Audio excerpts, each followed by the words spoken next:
All right, welcome to another deep dive today. Yeah, looking forward to this one. Yeah, this one's pretty interesting actually.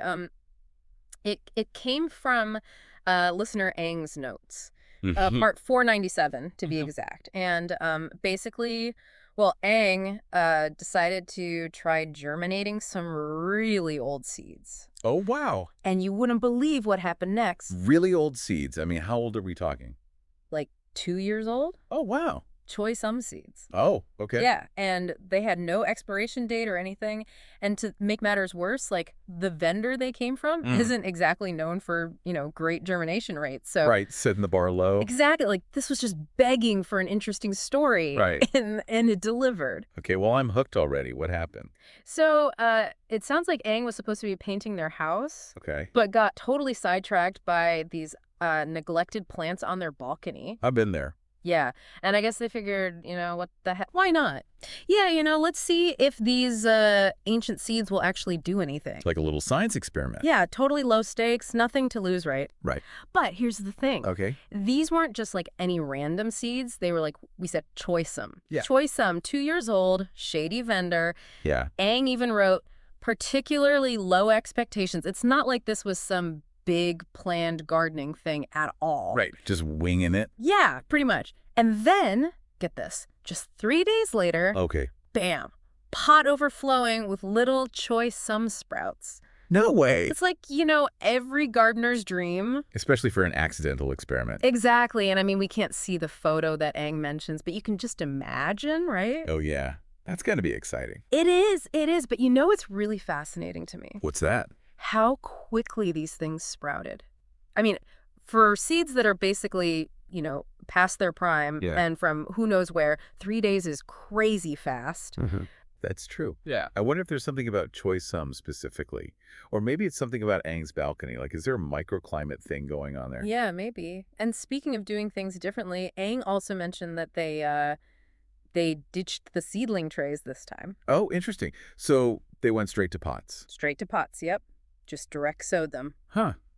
What do you think was behind that decision? Well, I mean, if you think about it, direct sowing actually has a lot of advantages. Yeah, like what?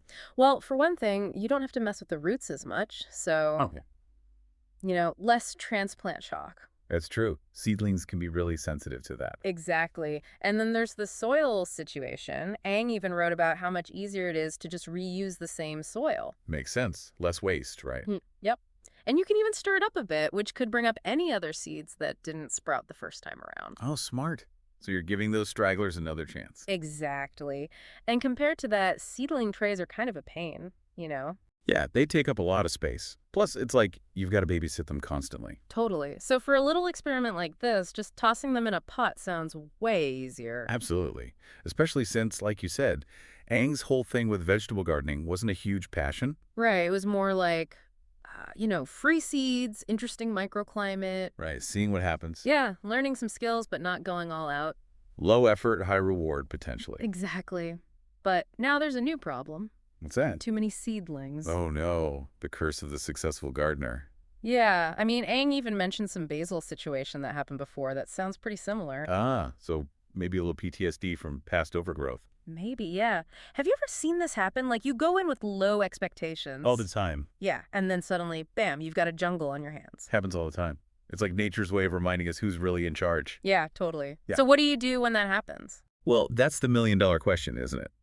For Aang, the next step is just to see how these Choy Sum do over the next few weeks. Okay, so a little bit of a cliffhanger for the balcony garden.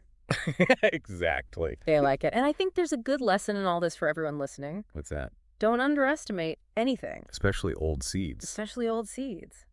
Aang went into this thinking, these things are probably duds. Yeah. And look what happened. Thriving Choy Sum. Exactly.